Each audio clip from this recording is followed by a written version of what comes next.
Good evening. Published in January of 1886, Robert Louis Stevenson explores the darker side of the human psyche in his Victorian classic, The Strange Case of Dr. Jekyll and Mr. Hyde. The novella follows protagonist Dr. Henry Jekyll and the troubling murder case of a man named Carew. This short yet startling classic quickly reveals to the reader that, quote, the creature who crept into my house, that was, on Jekyll's own confession, known by the name of Hyde and hunted for in every corner of the land as the murderer of Carew, end quote. What the reader is in no way prepared for is Henry Jekyll's confession that closes the narrative. Following the plot of the thriller with great anticipation, the reader soon discovers that Dr. Henry Jekyll is in fact Edward Hyde. Quote, at the sight that met my eyes, my blood was changed into something exquisitely thin and icy. Yes, I had gone to bed Henry Jekyll. I had awakened Edward Hyde, end quote. Stevenson's work is considered a literary classic as it masterfully exposes the depths of the human psyche.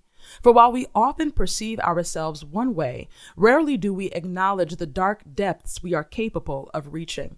This duality exists not just within our own individual personalities, but also within our ideologies, our institutions, and especially our religions. Every religion, but particularly that of Christianity, possesses a dark duality that most of its practitioners are unwilling to acknowledge. Today, we have spent our time exploring Christian nationalism. And I want to thank Dr. Whitehead and Dr. Perry for their insightful empirical and quantitative data explaining Christian nationalism in America. I'd like to thank Dr. Nick Miller for his definitions distinguishing between Christian nationalism and Christian patriotism, along with setting the stage for Adventism's practice of and engagement with Christian nationalism. What is critical for us to understand is that this aim of protecting and perpetuating the narrative of America as a Christian nation, along with the government's critical role in maintaining such a stance and political agenda, is intimately attached to a dark and murderous duality that has manifested itself in global colonization and white supremacy. In fact, Tom Skinner, in an impassioned speech entitled Racism and World Evangelicalism in 1970, declared, quote, to a great extent, the evangelical church in America supported the status quo. It supported slavery, it supported segregation, it preached against any attempt of the black man to stand on his own 2 feet, end quote. In this sense, white supremacy is the cultural, legal, theological, and political promulgation of the inherent superiority of American bodies included in the socially constructed category of whiteness. This thinking institutionally, interpersonally, and internally maintains the social order of anti-black racism, xenophobia, and exploitive labor. Furthermore, Dr. Anthea Butler, leading religion historian and public commentator on religion and politics, in her recent book, White Evangelical Racism, The Politics of Morality in America, believes that Skinner's statement speaks to the dark history that many historians, scholars, and supporters of evangelicalism conveniently circumvent as they, quote, cannot or will not deal with the racism at the core of evangelical beliefs, practices, and political allegiances, end quote. In other words, at the heart of American Christian nationalism is American evangelicalism and white supremacy. In fact, Butler writes, quote, racism is a feature, not a bug, of American evangelicalism, end quote. This simply means that while many like to believe that white supremacy and Christian nationalism are 2 separate entities, that white supremacy is a separate evil that American evangelicalism must rebuke and dispel, Butler and others purport that the 2, in fact, are one. Like Dr. Jekyll and Mr. Hyde, American Christian nationalism cannot be severed from white supremacy, and white supremacy cannot be severed from American Christian nationalism.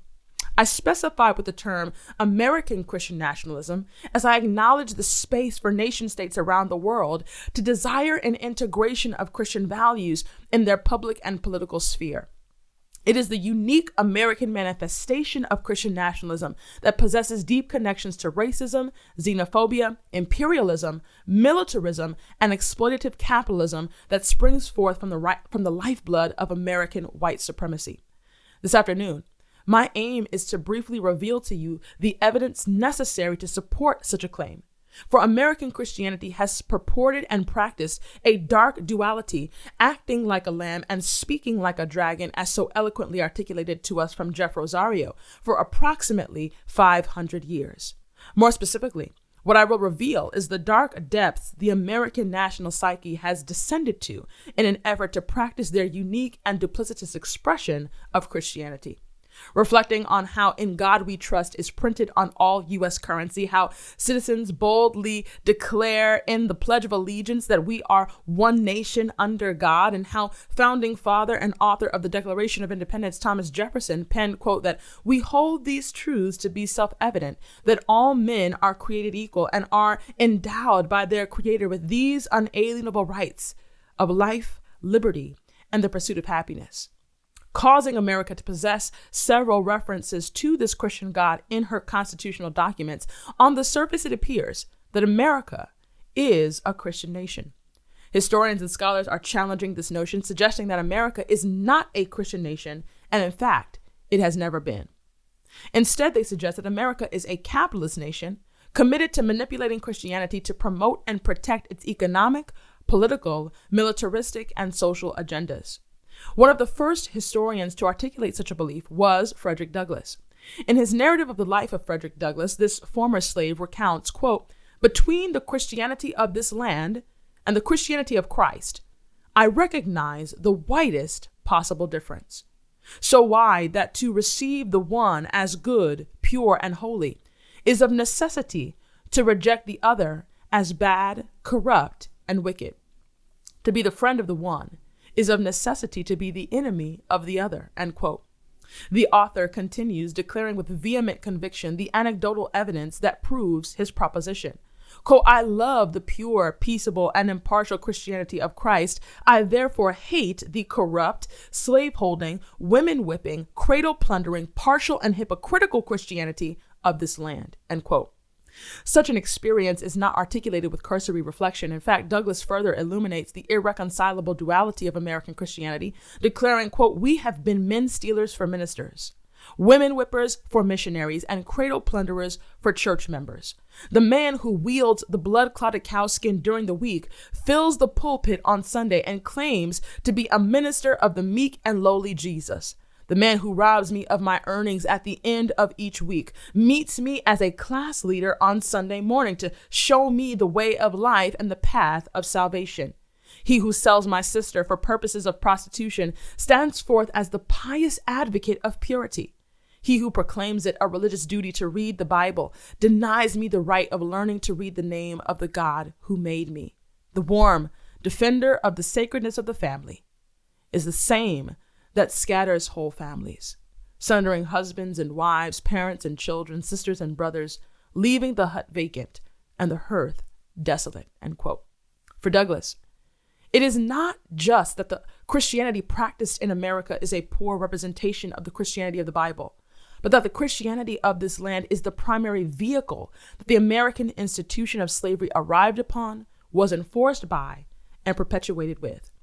Once Africans in America were constitutionally emancipated from slavery, and I say constitutionally emancipated as millions remain enslaved today under the racist institution that is mass incarceration, American evangelicalism maintained its belief in the inherent inferiority of blacks in their theological teachings and their social and political actions.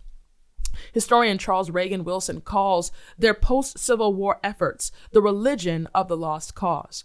This was American evangelicalism's attempt at blending Christianity, Southern values, and slaveholding. Quote, pushing back against the destruction of their way of life, ministers deployed various methods to maintain the religious and cultural values of the slaveholding South during the Reconstruction period.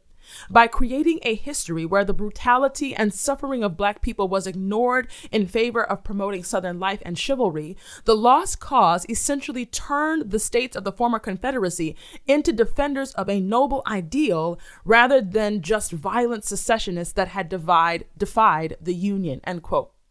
This religious and political agenda joins with the American capitalist agenda in the 1930s and 40s. Kevin M. Kruse, in his book, One Nation Under God, How Corporate America Invented Christian America, draws a seamless historical line revealing the ways in which piety and patriotism were intentionally connected as a means of opposing Franklin D. Roosevelt's New Deal. Roosevelt, an explicitly Christian president, in his beliefs and speeches, purported a responsibility of the government to, quote, love God and not forget your neighbor, end quote. This brought on what many call the social gospel, or a kind of Christianity that was, quote, concerned less with personal salvation and more with the public good, end quote. American evangelist Billy Graham takes the national and international scene during this time and explicitly rejects this social gospel and proceeds to connect any religious affiliation to a public good to communism. This cemented American evangelicalism's fear of communism and the other.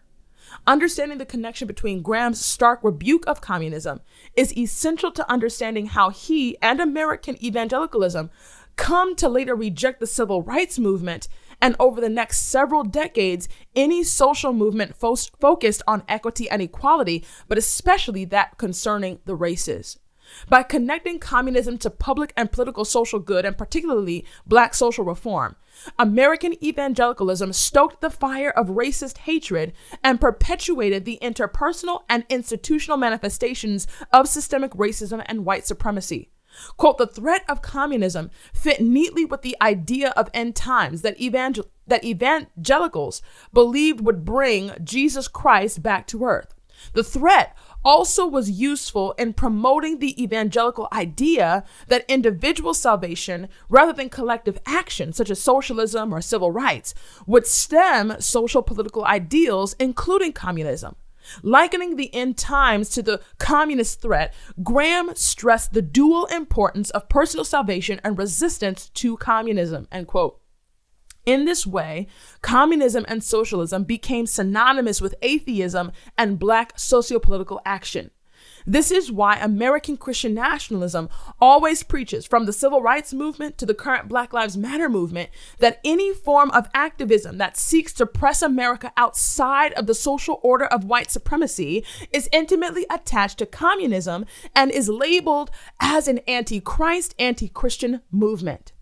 Kevin Kruse records how this distorted gospel, rooted in American capitalism, maintains its lack of regard or concern for the disinherited, the vulnerable, or as Jesus identified them, the least of these. In the 1950s, James W. Fifield Jr. met with several politicians, clergymen, and business owners, and together they determined that government involvement in the care and uplift of the poor, vulnerable, and socially disenfranchised was problematic.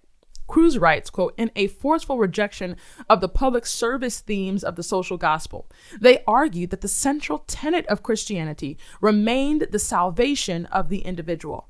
If any political and economic system fit with the religious teachings of Christ, it would have to be rooted in a similarly individualistic ethos. Nothing better exemplified such values, they insisted, than the capitalist system of free enterprise, end quote. In other words, from the time of slavery through Reconstruction and into the civil rights movement, America has practiced and purported a kind of Christianity that institutes chattel slavery and sanctions the wholesale violence associated because of the inherent economic value of it.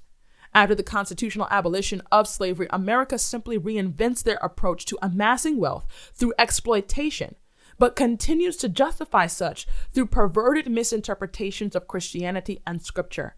America and the Christian church's inextricable bond in their efforts of socio-political and economic exploitation remains the central beating heart that prevents either from extricating or dismantling the structural and systemic racism that exists within. For as Anthea Butler told us earlier, quote, racism is a feature, not a bug, of American evangelicalism, end quote. Meaning racism and white supremacy